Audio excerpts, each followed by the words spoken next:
I didn't know what it meant to be Asian until I defined it for myself. I didn't know what it meant to be Black in America until I defined it for myself. I'm 100% Asian and 100% Black. It's not that I don't look Asian. You've just never seen an Asian look like me.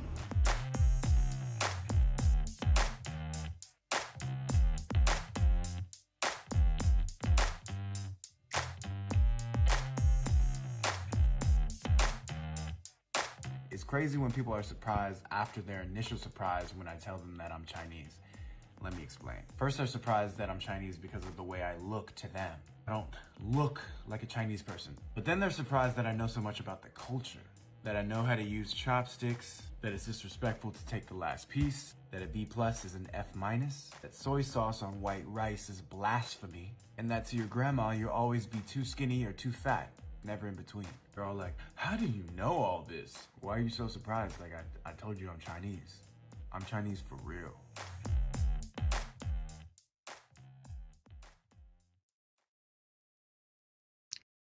Hello and welcome to Washington Post Live for another program in our Race in America series. I'm Nicole Dungca, an investigative reporter at the Washington Post.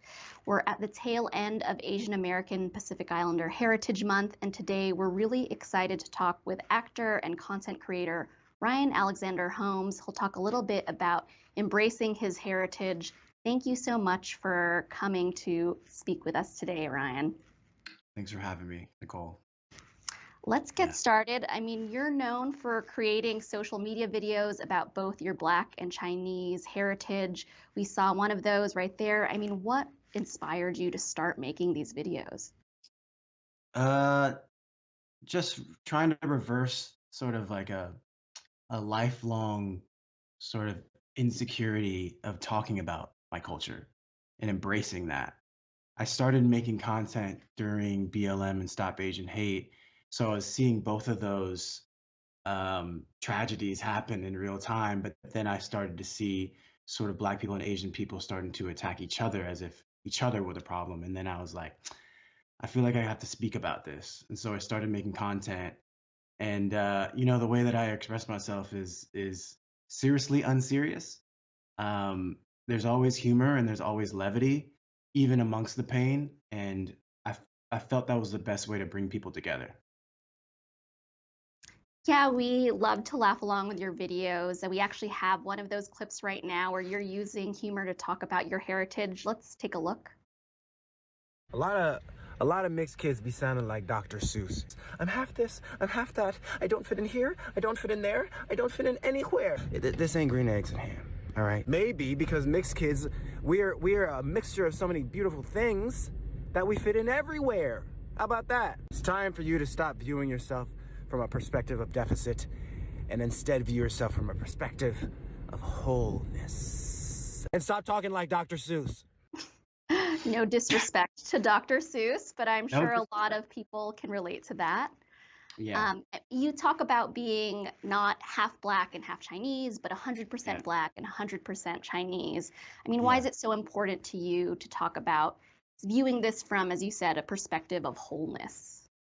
I think if, I say I'm 100% Black, 100% Asian, Chinese, because if I don't define myself for myself, the world will, society will. And I had lived so long sort of allowing that to happen. And I was like, I want to embrace my culture fully. I think when you say that you're half, people think they have permission to sort of say that you can't do this and you can't do that. But really, like, the whole culture is mine on both sides. And so I have to act that way. And when I started saying that I was 100% both, I started to realize a difference in myself, a difference in the way that I was proud about my cultures and I didn't sort of hide away, even subconsciously anymore. And I started to see how society did treat me differently. Because now internally I wasn't insecure and I wasn't projecting that onto the world. Therefore, the world wasn't reflecting that back. It was reflecting my pride and joy back to me. And so, I have access to a community that I never thought existed before because I'm doing this in this way.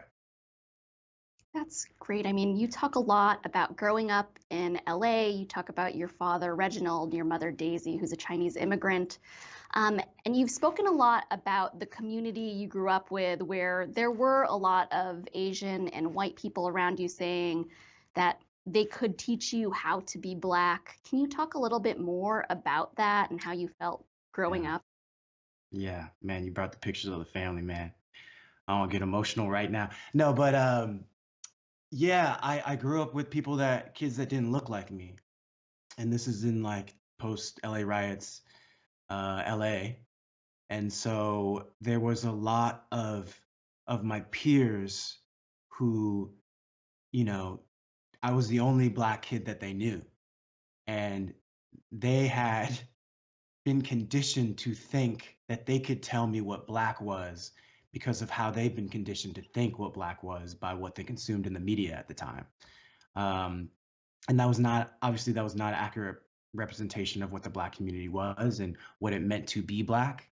And so I was very much sort of at a standstill socially in that environment where I was like, okay, well, I want to survive socially. I want to have friends. They're telling me I need to act this way in order to be Black. And I did give in to a certain extent to sort of their demands. In hindsight, obviously, I have compassion for those kids as well because they were also conditioned to think that way, um, you know, by the media that they were consuming. And I was sort of conditioned to think that way because I wanted to have friends. And, when I got older and my parents taught me, true African American history, true Asian American history, and Asian history that we weren't taught in the system, I started to learn who I was and I started to learn what Black was. And I started to have Black friends and understand what the Black community was from a human perspective. And it changed the way that I saw myself and it changed the way that I saw society. It also changed the way that I saw those kids who told me I didn't act Black, because to them, they didn't know what Black was from a human standpoint, and they were never given the chance. And so for my message now in the community that I form and the content that I make, I want to spread that message. And I don't want to do it in a confrontational way or an aggressive way. I think that there can always be levity, especially when it comes to topics of race. It doesn't have to be confrontational. And so I don't look back at that time as sort of like a time where it was all pain and there was no lessons to be learned, because there's plenty of lessons to be learned and there's plenty of laughs to be shared. And I still am friends with those kids that I grew up with, and we can joke about this. Of course. And I mean, of being someone that is online in social media, you of course do see a lot of racism when you're checking your comments, when you're talking about being Chinese, people who tell you you're not Asian enough. At one point you wrote, "I don't carry their baggage for them anymore. I'm no one's butler. I throw their luggage back at them." You talked a little bit about how you dealt with it back then, but how are you dealing with that now, and how do you respond to some of those people when they're telling you things that you've heard your entire life? Yeah, it's not easy, but it is simple when you sort of when I prioritize my community, and compassion and empathy for these people who, you know, I always remember that like no one's born out the womb hating Black people or hating Asian people or hating any ethnic group. That's learned over time. So when I hear those words, I'm like, okay, that person is not speaking to me. Their ideology is speaking to me. How can I speak to that, the baby that was born, right? With no sort of animosity and no sort of racism baked and conditioned into them. How can I speak to that person and how can I connect to that person? Albeit, some people are too far gone and you can't really have a conversation with them because they've already made up their mind. I could still have compassion for them, but I'm not going to interact with them because that's dangerous and that's not helpful for me or my community. But I can also, create a dialogue about that situation, and make people feel seen when they have to deal with something like that, to make them understand that it doesn't have anything to do with them. has nothing to do with how they should feel about themselves. It's what's going on with that person and how that person has been conditioned, you know? Hmm. Yeah, you must be growing a lot of community and hearing more from people who have thought about this as well. What's that been like, connecting with other people who've grown up the way you have, Yeah. and being able to share those experiences? It's funny because on the journey, I really didn't see it happening like this. I really just was like, I need to get this off my chest in a public forum. Um, and especially during COVID, I was calling my brother a lot, and he has a wife and kids, and he was like, I love hearing you say all these things, bro, but I got a wife and kids. Don't you want to share this with like somebody else or the world, you know? And I wasn't on social media at the time, and I got on social media and I wrote a post about, what it's like to be Black and Asian in the Asian community, how a lot of my first racial experiences, racist experiences happened within my own community, the Asian community, but I don't hate my community for it. I understood that those were isolated incidents. And for the longest time, I had been holding sort of this grudge against an entire community. And then I just realized, like, that doesn't make me any better than any other racist. And so I'm like, how can I perpetuate the thing that I'm trying to solve when I still am carrying this sort of animosity, this pain towards my entire community? And then I realized if it was so easy for that to happen to me, then it must be really easy for it to happen to people who aren't even in the community, right? So I shared that experience, and I said kind of closed with like, if you're mad about me talking about anti-Blackness in the Asian community and you're Asian, well then you're anti-Asian because I'm Asian. And so I always try to make people understand that their biases are sometimes hidden and sometimes subconscious, that they don't know it. And me being mixed, I can sort of understand that I'm equally a part of both communities. And if someone sort of has that hate towards me, I can be like, listen, I understand where you're coming from. And let me tell you where you're coming from, even if you don't know. And let me tell you, like, I don't have hate towards you. I'm not going to meet you back with that hate. I'm going to tell you about it. And so I think to me, it's starting to become common sense, right? Like, why would you meet someone else's hate with hate when really you could talk about the hate, and that could actually bring you both together and make you realize that you're actually in this together, and that there's somewhere to go, and that there's a friendship to be had, and there's laughs, and there's joy to find that communion and towards a common enemy, which is not each other, but the ideology that has sort of like hijacked both of you. I Hmm. hope I answered your question. Oh, you definitely did. I mean, I think it's been really powerful to see how you talk about both racism, but then also the joy that is within your heritage. And you are an actor, and on an episode of The Morning Show, you were able to speak Mandarin, and you've written about why this was so important to you. Can you talk a little bit about why? Yeah, because I never thought that I would ever speak Mandarin on TV ever in a role, you know? Um, it was kind of a surreal moment. And in the scene, we're in China, and I've lived in China before. And that was also surreal because they had like a whole train station. They changed all the signage. They had a bunch of extras. And I was just like, this is, this is this real? You know?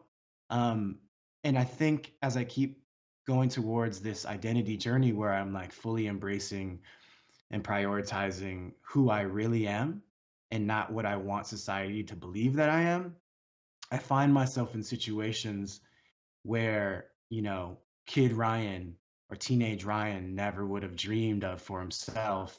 And then automatically I start thinking like, how can I give this to other people, and how can I share this with other people? Because it's actually just a little switch in your mind that you have to do in order to get these things and be around these people that you don't know exist, right? Because I think of a lot of society, a lot of societal conditioning sort of forces you into a categorical box because that's the safe place to be, and you want people to understand you on their terms.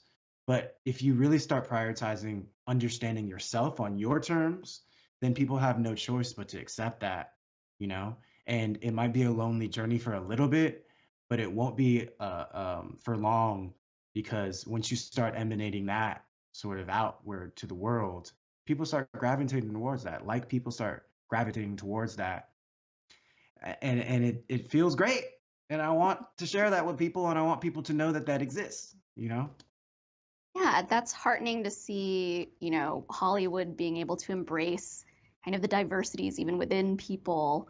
Yeah. And like you were saying, there is this idea of putting people into categories. And I think whenever we think of casting in Hollywood, we think, oh, maybe someone doesn't look Asian enough or Black enough. What has that experience been like as you're trying to get roles in the Yeah. media, trying to represent someone like you who can look like these different races and might not just fit into one box?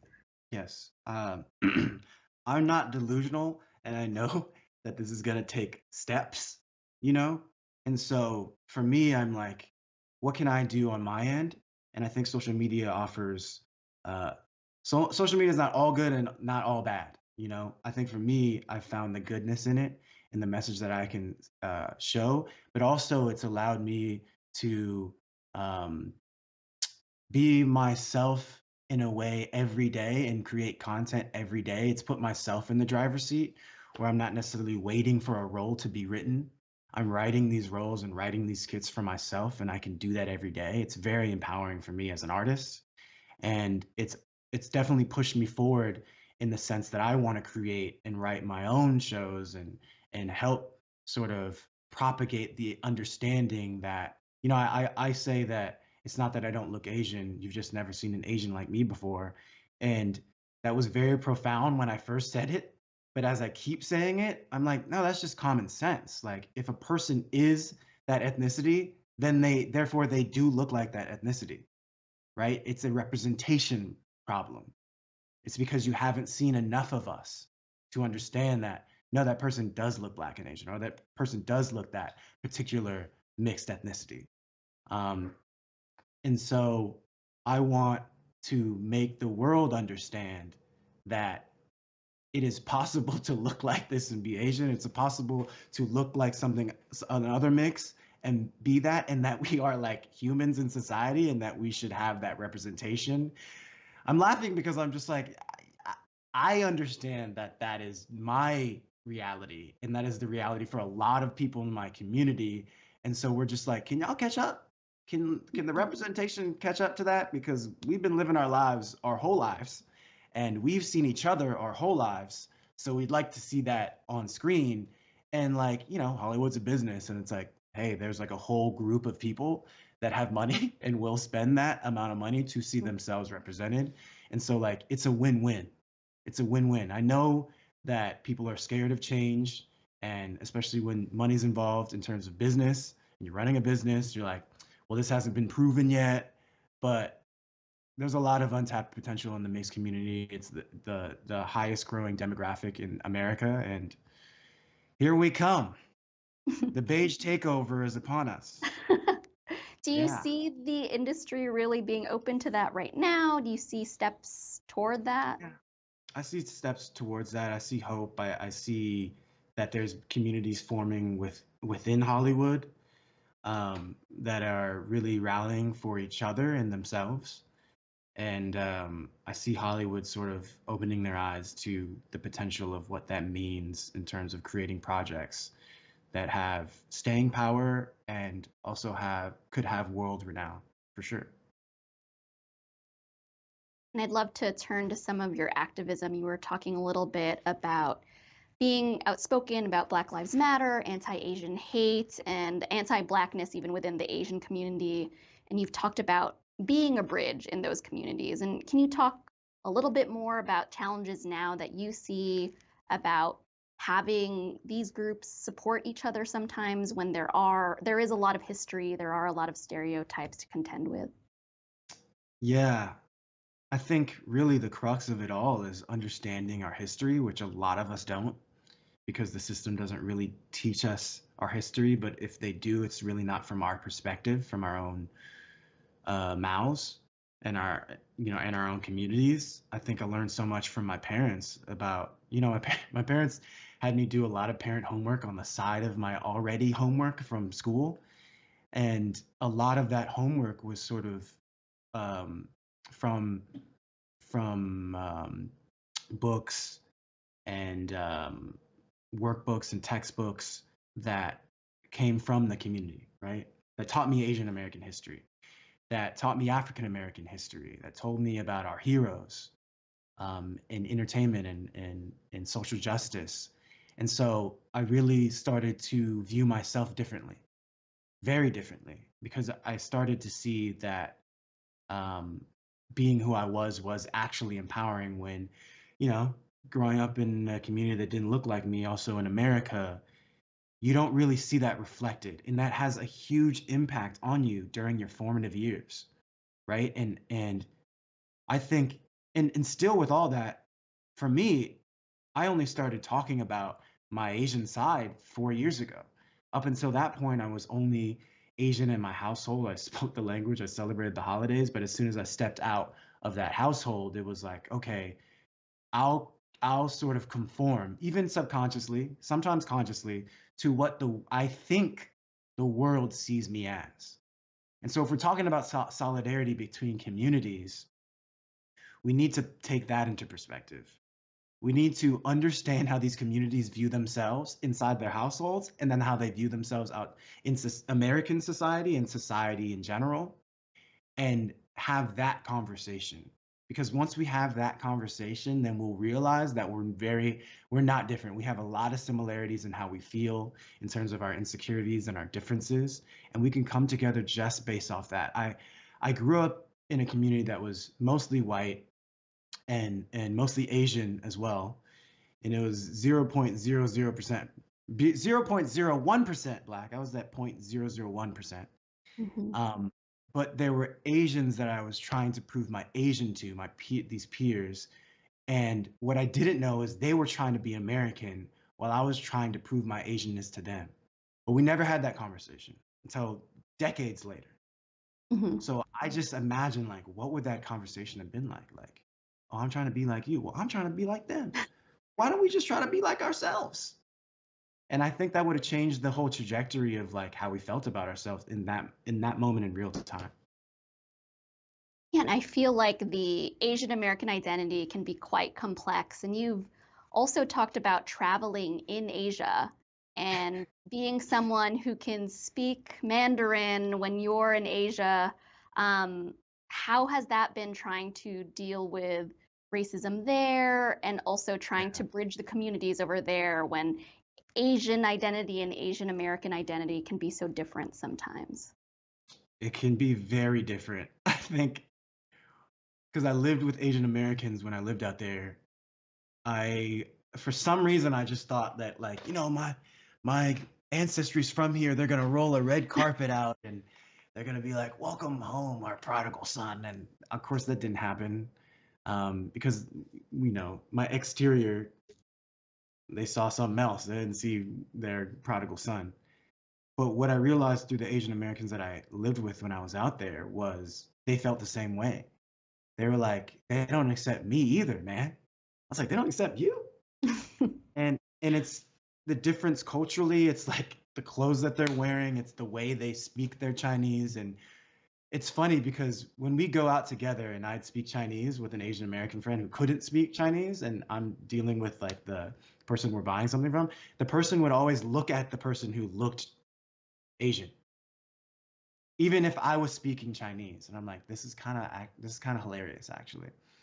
And it's put into a lot of perspective of like how when you're in a monoracial country, how you are solely conditioned to think a certain way. And there was no animosity. I felt the safest when I was out there. I felt safer there than I did it growing up here, honestly. And so it put a lot of things into a different viewpoint that I had never considered before I lived out there. And it made me think how racism comes in a lot of different flavors. And what I experienced out there was a lot of obliviousness culturally. but not necessarily a lot of racism in my experience. I know other people have had different experiences out there, but I'm just speaking from my experience. Felt very safe. I felt like even if they were talking about my culture in a certain way, I understood the intention was sort of from not knowing anyone personally from that community or from that ethnicity or that was Black American. And I'm like, okay, let me tell you, you know, with humor and well intentioned, because I know that you don't mean it in a horrible way, what that actually means. And I found myself having a lot of friendships that I don't think I would have had if I didn't sort of adopt that mentality. And I think coming back to America with that mentality made me more compassionate to certain people, right? Because as diverse as our society is, we're very segregated still to this day. Our communities stay in their little worlds and don't really venture outside and don't really necessarily commingle and mix. I didn't have that. I grew up in a household that was mixed, you know, as did a lot of my mixed friends as well. So we just view the world differently, not better, differently.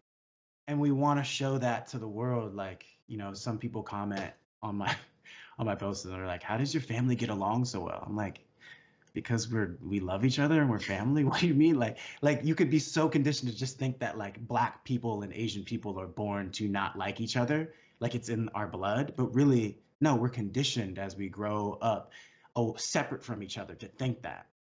But then when you see a family, I used to get upset and want to like make long videos explaining racism, but sometimes all it takes is just people seeing me enjoying myself with my grandma, you know, eating dim sum and speaking Chinese. Like sometimes that's enough to show people this exists and that people can get along.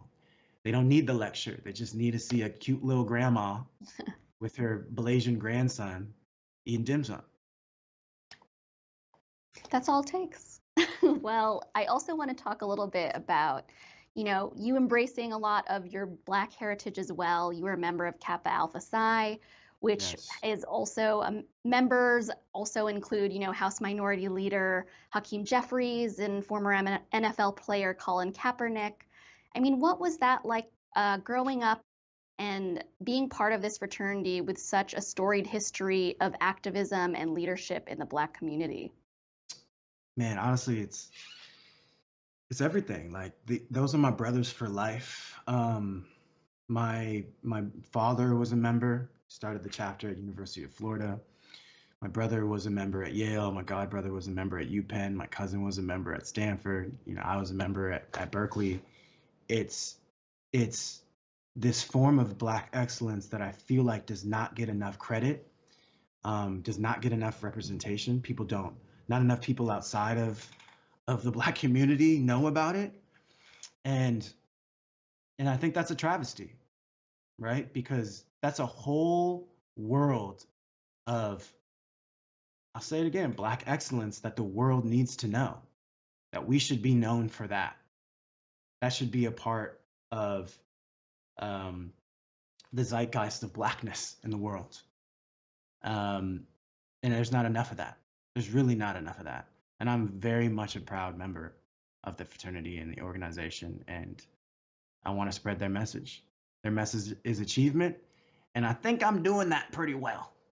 I would hope so. I was able to see you earlier this month, actually, talking about your heritage and your identity at the Asian American Foundation Summit. It was a great conversation about identity. What did you feel like was your biggest takeaway from being on the stage with so many people who have been grappling with their identities as actors at a time like this?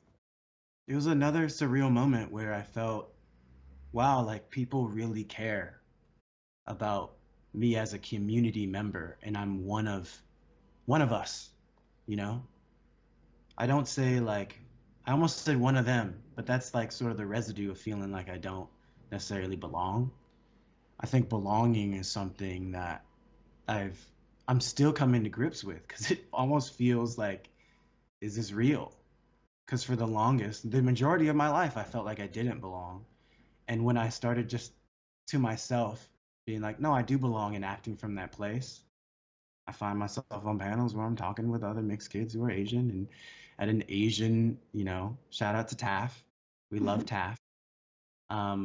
Where they're bringing me into their space, not as an outsider, but as an insider and someone who is a proud member of the community, and they look at me and they treat me that way. And I love it. I keep on sort of being at a loss for words because I'm just like, I just never saw myself in these situations or it being a possibility. I thought that I'd always have to sort of just be this light-skinned black man, it's ethnically ambiguous man who sort of just meandered in spaces where people accepted him on their terms. But now I'm like, no, this is who I am, and I'm not asking you to accept me on your terms. I'm just acting in accordance to my terms, and if you accept me, that's great. But I'm not sort of begging you for your validation. I'm not trying to change who I am to please you. I'm just myself. And if you accept that, then great. We can coalesce and we can be friends. If not, then hey, I still have compassion for the way that you may have been conditioned to think that I'm an outsider, but you're not for me, and I wish you the best. There's no animosity. And so I feel light, I feel good, and I want to give that to other people.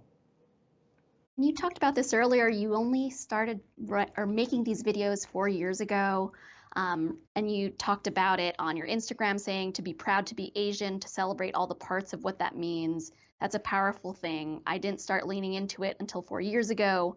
I feel lucky to be born in this era so I can witness this pride and also do all that's in my power to propagate it.